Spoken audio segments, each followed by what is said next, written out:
The more we dig, the more we find. Here we have an image of a diploma for the American Pacific Exposition and Oriental Fair for Portland, Oregon in 1905. So 1904, they have the St. Louis World's Fair. 1 year after, we get this one in Oregon. This diploma is very interesting. As we go down to the bottom, we have a photo, and we can clearly see in the background two airships, both looking different. They normally don't show this form of transportation in these photos. They normally blank out the sky. But as we look up all of these countries, we see the big ones, and then we see Caucasia. Have any of us heard of a country in the 1900s named Caucasia? I personally have never heard of Caucasia, which is similar to Tartaria. All of these countries that we were never told about. But this one wasn't hundreds of years ago. This was 1905. So they are now, in my opinion, lying and telling us that Caucasia, or Caucasus, is a region that has a bunch of countries in it, including Russia, which we all know have connections to Tartaria. But let's take a look at this list again from 1905. They are already listing Russia on this map with Turkey, France, Holland, Germany, Switzerland, Italy. All of these are countries. They are not regions. I'll say it again. These are countries. Why would they then throw a region in there randomly? That doesn't make any sense. I think we are finding, in my opinion, that there is more land that we aren't being told about that was here in the 1900s. And I think Caucasia is being hidden from us right now. Welcome to episode 48 of my lunch break. I hope you're all having a great day. And if you're new, welcome.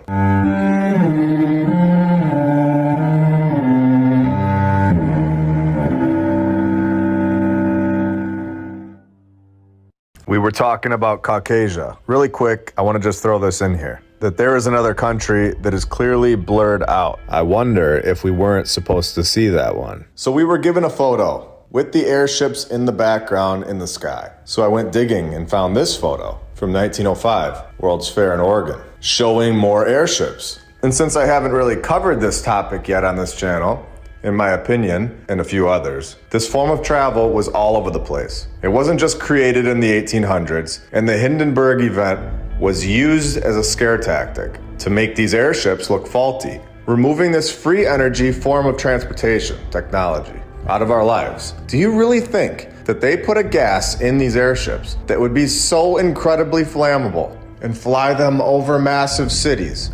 Or does it make more sense that this Hindenburg event was a planned event to get rid of this free form of travel and wipe it from the history books? Here we have a photo of one of these airships sitting in between the two spires of the Old World building. You can see that they use these spires to electrically charge these airships, and this was common knowledge. And in the very next photo, it's leaving the port. We are not given the truth about our history. This isn't something that we are ever told about in our mainstream schooling system all over the world. Do you find that odd? Let's keep digging. We see that the US Army had this technology in the 1800s, as well as the Navy. Now, this is a photo from July of 1931, and we clearly have an airship charging at the top of this building. So we have a lot going on here, and this was within the last 100 years. An airship charging at the top of this tower. Did you think they only charged at the top of buildings? Of course not. They had charging docks in the middle of the water. Here we have a photo of the US Navy airship in 1924, charging from this boat. Now let's zoom in on this charging station to get a good look at what's going on here. Now this is a technology that we were never told about. This is hidden from our timeline, a clear proof that there is much more to the story than what we've been told, especially since this was not thousands of years ago, and shows how easily history can be rewritten. This technology should be common knowledge at this point. Here we have another angle in Rhode Island of the charging taking place. These airships were not powered by gas or simply helium. And if we switch angles here, we can actually see the charging tool that was used right at the top of this tower. They're clearly about to connect to the airship. So this, in my opinion, is clearly explaining what's going on at the top of these old world buildings. They were charging stations for the airships. They have the same features, and I guarantee you that they still turn on, since this was not that long ago. And I'm going to take this time right now to answer a lot of people's question. Will we ever find the truth? As we keep uncovering more and more documented evidence, we're going to find that the previous civilization was not that far in the past, and our current structures holds so much more technology than we ever truly understood. So in my opinion, yes, we are going to find the truth about all of this. We are uncovering the truth faster and faster. And this community gets bigger and bigger, with more and more people sharing their thoughts and knowledge. The mainstream history is becoming comedy hour at this point. So we can clearly see that these buildings all around the world may have had a second purpose, but they were without a doubt here to generate free energy, specifically for airships. And once you realize this, then we can go deeper and ask the question, was the previous civilization capable of using these buildings to power their flight that were so much more powerful, so much faster, and so much more incredible than an airship? I believe that they fully understood this technology. They were the ones that constructed it. They had this technology and were able to travel through the air so much faster than we can today while using the Earth's natural energy. These buildings are technology. They are able to extract the energy and are able to turn it into a fuel. If you're looking for a why, a motive to suppress this technology, well, it would 100% benefit a civilization, us. It's free. There is zero benefit to free transportation, free energy. Do we need to go further for the why?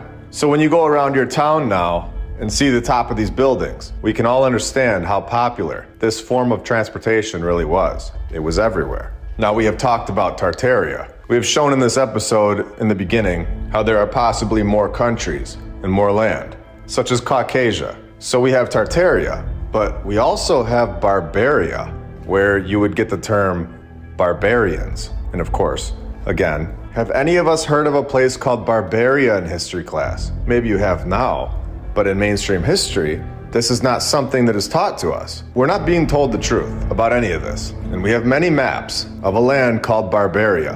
And I believe that these maps are from the previous civilization. They are not presented to us in the mainstream history. So it's our job to go find them in places that are not easily accessible. And in order to find something, you have to know what you're looking for. Thankfully, we do. And then we have this map from the early 1800s showing a land that was to the east of Portugal that was named Barbaria, that is no longer there. It was south of France, west of Italy. So where did this land go? Also, this map shows that Barbaria had islands. And are these points on the map ley lines? What an incredible map to look at. Obviously, an event took place very recently, definitely proving that we've had land here that is no longer here. These maps are so detailed, yet these places are no longer here. And we have this group on the map who are most likely a depiction of the barbarians. Oh, and should I tie it back in with the airships? Can we just zoom in? Right above this disproportionate guy with the red and green on? What is above his head in the sky? That wouldn't be an airship, would it? You tell me. And if anyone can read that in whatever language it's written in, I'd love to know what it says in the comments below. Now, I emailed this company that I'm going to keep hidden, but with a little digging, we can all figure out who this is. But I emailed them, and they purchased the architecture firm Bradley & Bradley. Since they're an existing architecture firm, and it's not from thousands of years ago, they should have the construction photos of the National Guard Armory. But again, we are given another response that fits into what we're talking about here, that these are not the actual builders of these structures. If they built it, they would have at least one picture of construction somewhere in the world. But time and time again, as we have documented here so many times, they never have this on record. So they replied to me saying, "We acquired Bradley & Bradley, architects and engineers, in 2016, and I have not come across any construction photos from the National Guard Armory in their files."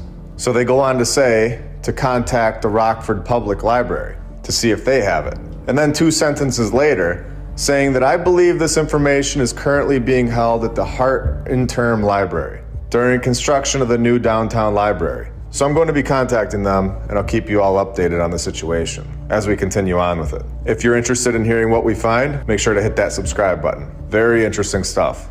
Yet another place that has zero confirmed documentation on these construction projects all over the world. It's very strange, and this is why we are looking into it, exposing something that was hidden for far too long. And for a bonus today, I have a lot of things that I want to share that I've found in my research, and I don't want to just brush over them, but I do want to share them with you all. I found this photo from Portland, Maine, of the old City Hall. In their newspaper from 1888, they wrote that it was built in 1825 and was used in 1832. So this was going on like 200 years ago. And you can see what they're all riding around on. They were able to build these kind of structures so fast, apparently, that after 63 years, this thing was so outdated and needed to be demolished. And it's interesting because this exact story is given to us all over the USA. And in all honesty, it's all over the world. It's weird how we were told that they lived in sheds, yet could afford to knock down relatively new structures like this. Oh, and we are told that they built this thing with a population of like 8,000 people. Like I said before, anyone on a horse, a donkey, and anyone who had a wagon, a shovel, or a chisel was born with incredible architecture skills in the 1800s. It's incredible stuff. And I know some of you have mentioned this topic in the comments below. Well, here is a conveniently half-destroyed photo from the 1904 World's Fair. And if we just zoom in a little, you can see what this exhibit was. And here's the description we are given. Served as a fair attraction in a working hospital.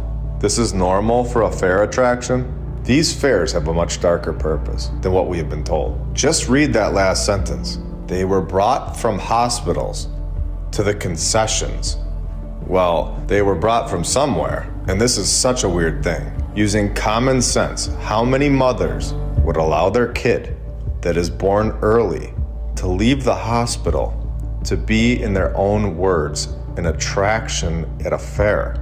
Let's use our brains a little now. These are not coming from the hospital, in my opinion. If you want me to get more into this, I will. But I think we get the point, that this was an operation to populate these cities again. And when did Ellis Island start taking immigrants? New Year's Day, 1892. Perfect time to start an operation. You don't find it odd that right around the exact same time period as these World's Fairs, you have these operations to refill the USA back up with a brand new batch of people. Now let's go back to the airships. Here's a photo from 1935, after they removed the airships from our timeline, and they were using the hangar for the airplanes now. And look at the size of this hangar, just to prove how massive these airships were in comparison. The amount of people that could have been on this airship were in the thousands. Here's a sketch of the interior of an airship, and you can see they were incredible. They had bedrooms, dining areas, all of the things that you would do if you were going to treat a society with respect,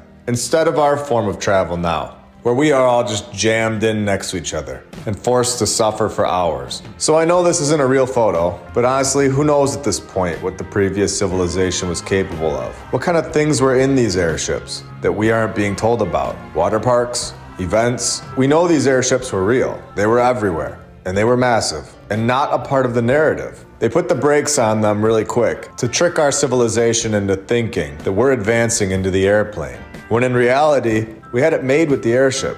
Now, there are so many pictures of these vehicles all over the place, and they were definitely interesting to look at and wonder. So I want to make sure that I'm able to share these pictures here with everyone, so that you don't have to go on a scavenger hunt all over the place for them. And I want to make this point clear, if I haven't already. These airships predate the airplane. And they'll even admit it in the mainstream narrative that the airship was supposedly invented in 1852, which is a lie. It was long before this, and we know that here. And the airplane, as we've covered, was handed over to us in 1903. So 51 years later, rapid speeds, new technology just flying at us, literally. The problem with the 1852 date is that we have depictions of airships that predate the 1800s by civilizations. Knowing this information frees your mind. You are able to think for yourself. You are no longer trapped in the ridiculous mainstream society game that just goes around and around and drives people insane. You can step back and enjoy your life, knowing you are important. Your life is much more meaningful. This place that we all live was filled with great technology. A civilization, in my opinion, that used free technology, possibly no debt, possibly a place where everyone was able to take the time to enjoy their lives, instead of working to struggle. Again, it's very important to know this, since we all live in this place, that 100% changes and forms through your thoughts, through all of our thoughts. And when you have a different level of knowledge, your thoughts change for the better. It's very important to know that you are important, and your life is much more meaningful than you were ever made to believe from day one.